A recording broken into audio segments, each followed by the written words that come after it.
Bapak Ibu, saudara-saudariku yang terkasih, komunitas anggota komunitas KKT, komunitas kasih Tuhan, warga binaan yang tercinta, Shalom. Mudah-mudahan jelas dengar suara saya. Minta maaf karena tempat saya ini ada di pinggir jalan, jadi pasti kedengaran suara-suara kendaraan. Mohon maaf sekali lagi atas situasi yang mungkin kurang nyaman. Baik, saudara-saudara yang terkasih dalam Yesus Kristus, hari ini saya mengambil tema untuk renungan kita, Allah berpihak pada orang yang rendah hati. Sekali lagi saya ulangi, Allah berpihak pada orang yang rendah hati. Dari tema ini ada dua kata yang sangat menarik untuk saya. Kata pertama itu kata berpihak. Kata yang kedua kata rendah hati. Mengapa saya tertarik pada dua kata ini? Saudara-saudara yang terkasih, mari kita coba lihat satu persatu. Apa sebetulnya arti berpihak? Berpihak berarti menempatkan diri pada situasi atau keadaan orang lain. Menempatkan diri pada situasi atau keadaan orang lain.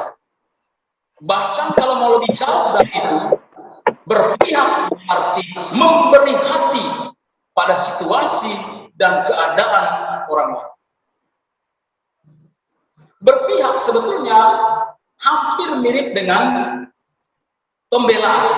Nah, Bapak Ibu, saudara-saudari yang mungkin pernah berhadapan dengan pengadilan, biasanya akan dihadirkan saksi, dihadirkan juga orang yang membela kita atas perkara yang sedang kita ikuti.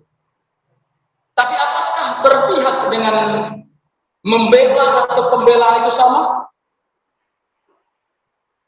Saya melihat ada sedikit bedanya. Bedanya adalah kalau membela berarti saya hanya menyalurkan aspirasi orang yang saya bela itu kepada orang yang menekan atau menindasnya, atau kepada yang menjadi lawan dia dalam perkara itu. Itu membela. Saya hanya menyalurkan, saya hanya menjadi perantara. Jadi saya hanya menyalurkan apa yang menjadi persoalannya kepada hakim, lalu supaya diproses dengan baik apa yang menjadi permasalahan itu. Maka saya bertindak sebagai orang yang membela. Sedangkan berpihak, saya tidak hanya menyalurkan aspirasi orang, tetapi saya turut merasakan pengalamannya, pengalaman ketertekanan, pengalaman tertindas, pengalaman pahit, pengalaman susah, pengalaman sengsara yang dia alami. Saya ikut dalam pengalaman. Itu artinya berpihak. Jadi berpihak itu nilainya lebih tinggi daripada sekedar membela. Maka saya sengaja mengambil kata ini, Allah berpihak, bukan Allah membela. Karena membela tingkatannya lebih rendah dari berpihak. Dalam bahasa Inggris mungkin kita sering mendengar dan dipakai dalam gereja kita untuk orang-orang miskin. Gereja berpihak pada orang miskin itu disebut option for the poor. Artinya gereja berpihak, ikut dalam kesulitan, kesengsaraan, kesusahan orang-orang miskin itu. Itu artinya berpihak. Memilih untuk menjadi seperti mereka. Seluruh diri saya, hati saya berikan untuk berada sama seperti dia. Itu berpihak. Saudara-saudara yang terkasih, kata kedua yang menarik bagi saya adalah kata rendah hati. Secara singkat bisa kita katakan bahwa rendah hati artinya tidak sombong. Rendah hati artinya tidak angkuh. Rendah hati lawannya tinggi hati. Rendah hati artinya orang meletakkan hatinya jauh di bawah. Dia membiarkan hatinya jauh berada di bawah orang-orang lain.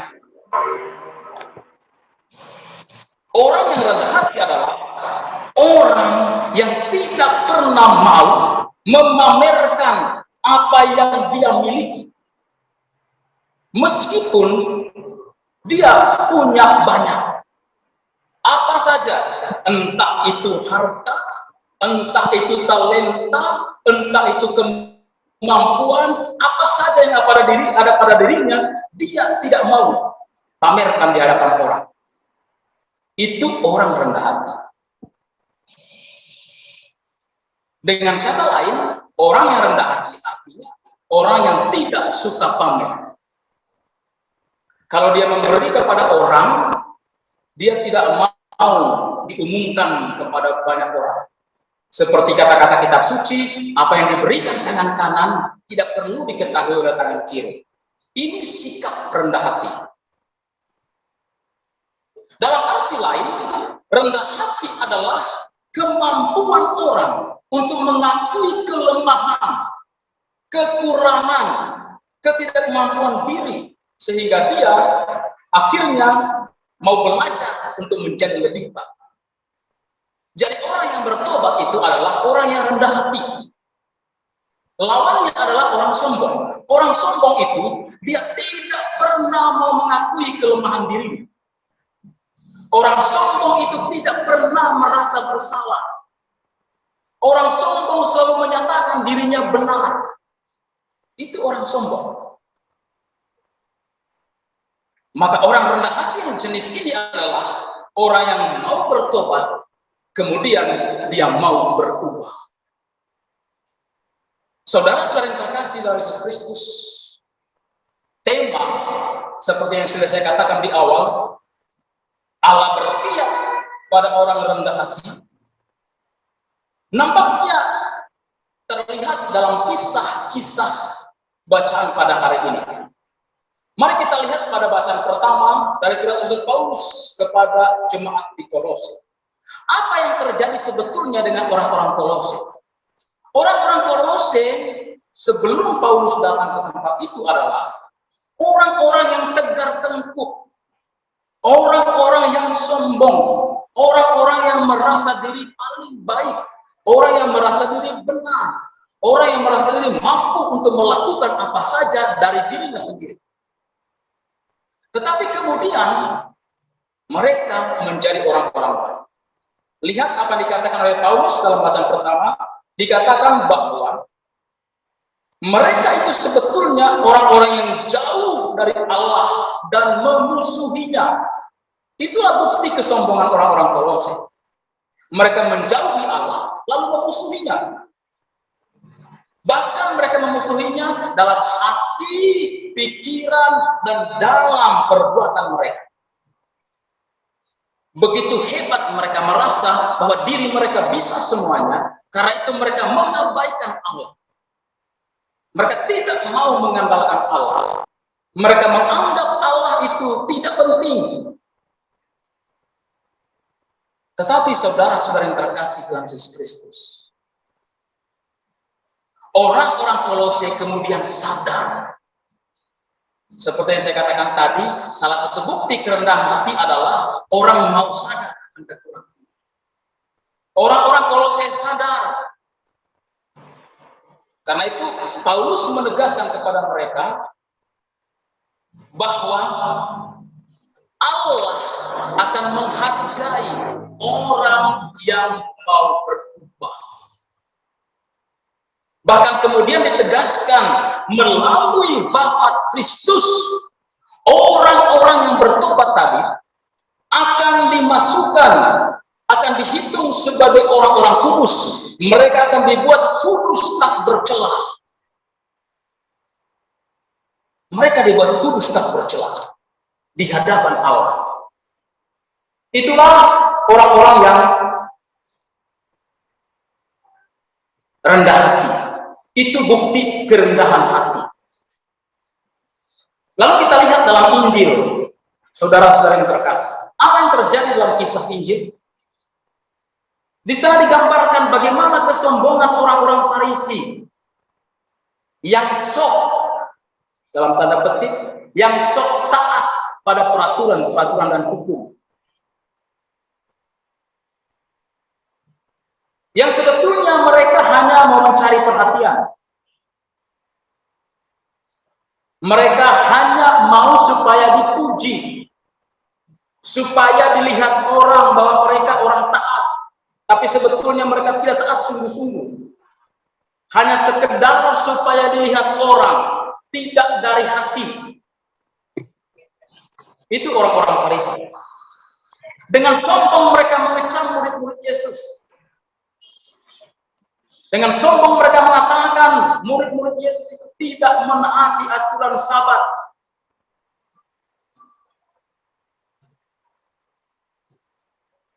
Apa yang dilanggar oleh para murid Yesus? Mereka memetik gandum pada hari Sabat.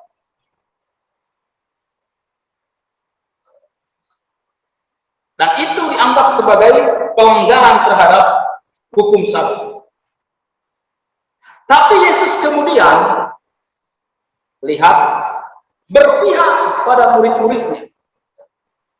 Apakah Yesus kemudian disebut sebagai orang yang melanggar Sabat? Di sini dijelaskan pada bagian terakhir Yesus katakan anak manusia adalah Tuhan atas hari Sabat.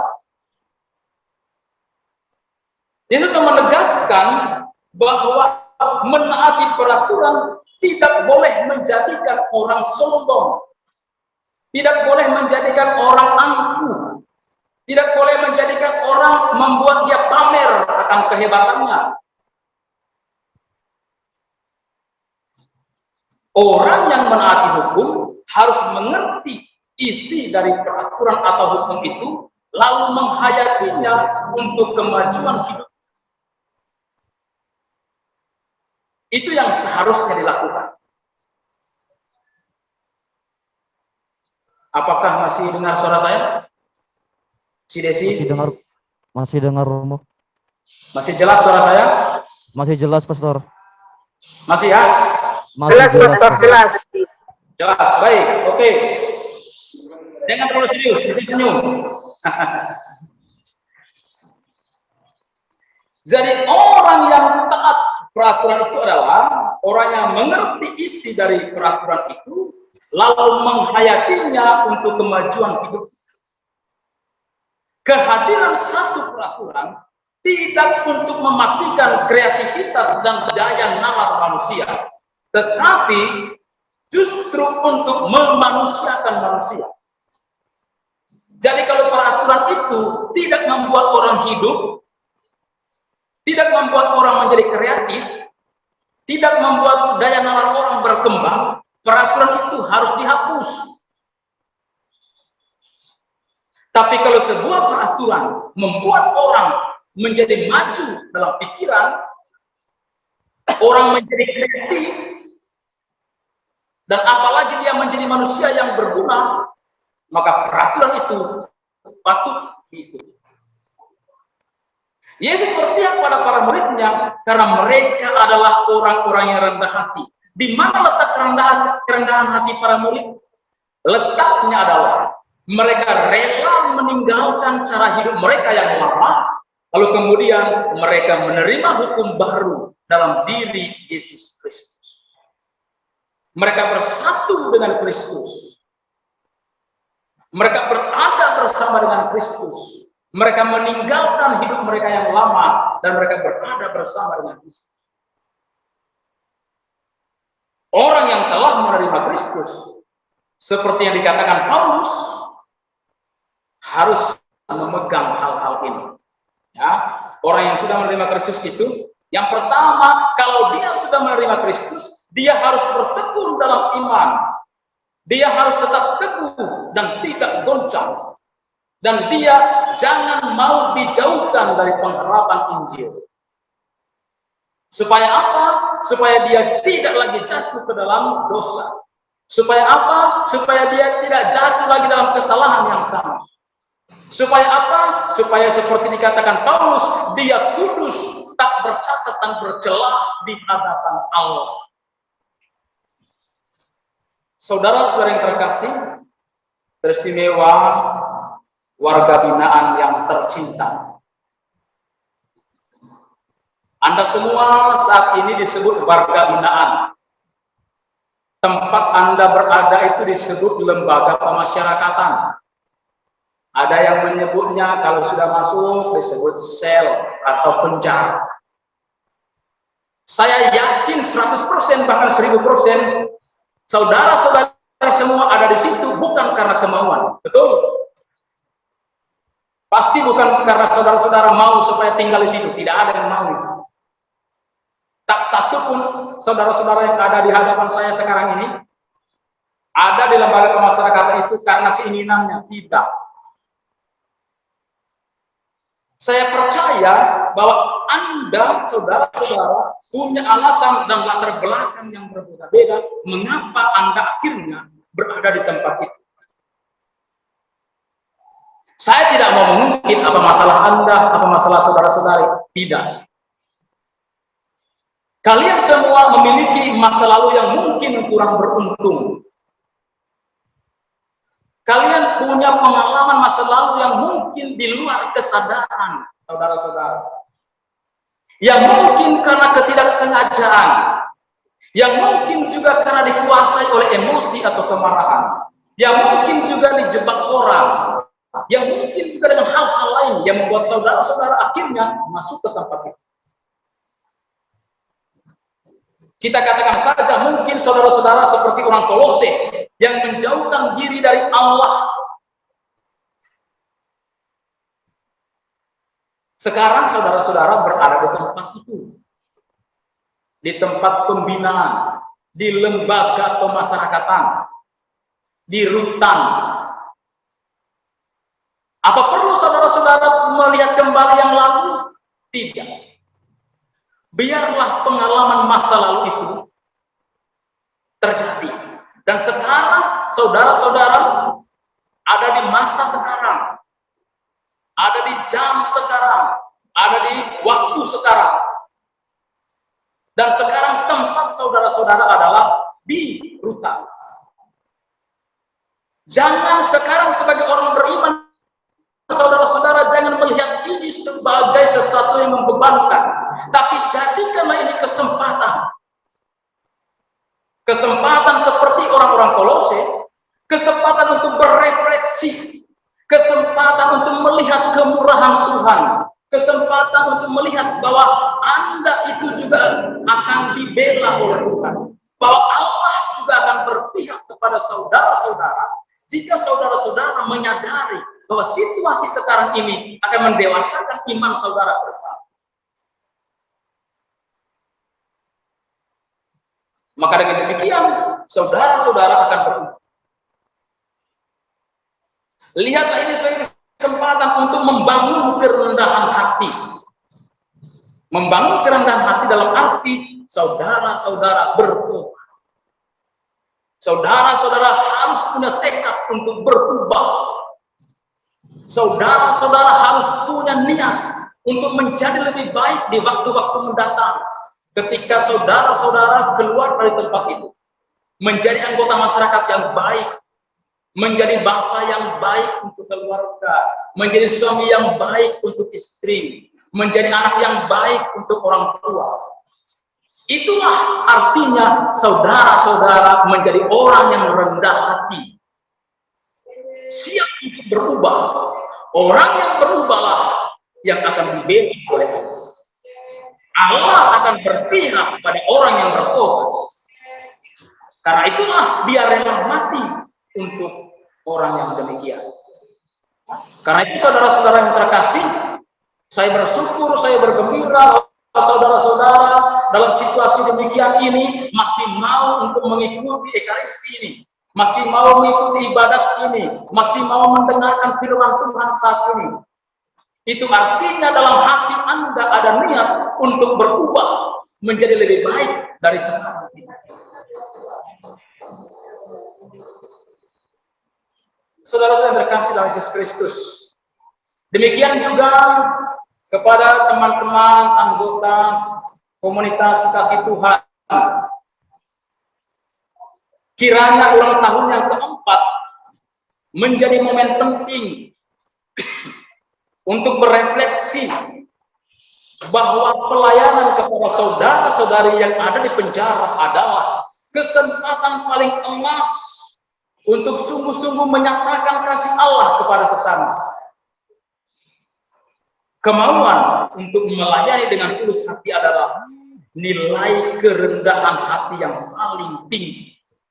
Sekali lagi saya katakan, kemauan untuk melayani dengan tulus hati adalah nilai kerendahan hati yang paling tinggi. Oleh karena itu, saudara-saudara terkasih, ingatlah Allah berpihak pada orang-orang yang rendah hati. Akan tiba saatnya Allah akan mengangkat kita menjadi yang terdepan dan yang terbesar. Sebagaimana dia sendiri mengatakan, barang siapa ingin menjadi yang terbesar di antara kamu, hendaklah ia menjadi pelayan. Dan barang siapa ingin menjadi yang terkemuka di antara kamu, hendaklah ia menjadi hamba untuk semuanya. Markus bab 10 ayat 43 sampai dengan 4. Saudara-saudara terkasih dalam Yesus Kristus, kiranya kita semua semakin menyadari kebaikan Allah. Allah tidak pernah meninggalkan kita selama kita mau dekat dengan Dia. Dia akan berpihak kepada kita selama kita mau dengan rendah hati mengakui kelemahan kekurangan diri kita dan kita mau berubah. Semoga Tuhan memberkati kita hari ini sampai selama-lamanya. Amin. Komunitas kasih Tuhan, tempat kami bersatu di dalam kasih Allah, berbagi sukacita untuk semua saudara yang terpenjara. Kasih dan saling mengasihi di antara kami, menjadi dengan kasih dan saling menguatkan, menggabungkan diri di hadapan Allah. Mengimat teladan dari Bunda Maria, andalkan Roh Kudus, hormat cinta Ekaristi, wartakan cinta kasih seturut kitab suci, rela berkorban seperti Yesus tersalib, kini dan selama-lamanya, kini dan selama-lamanya. Terima kasih kepada Bapak Warga Binaan, kepada petugas Tamping, dan kepada Bapak Tama yang sudah diwakilkan yang hadir pada saat ini di gereja. Kami komunitas kasih Tuhan bersama sahabat KKT dan bersama Bapak Ibu pemerhati, donatur, dan simpatisan kami hadir dalam pelayanan pada pagi hari ini. Terima kasih sudah merayakan ulang tahun kami, komunitas kasih Tuhan yang sudah berjalan 4 tahun. Nah, semoga kita melalui perayaan Ekaristi ini, kita semua diberi kerendahan hati, semakin solider, semakin terlibat, dan semakin baik dan lebih baik lagi.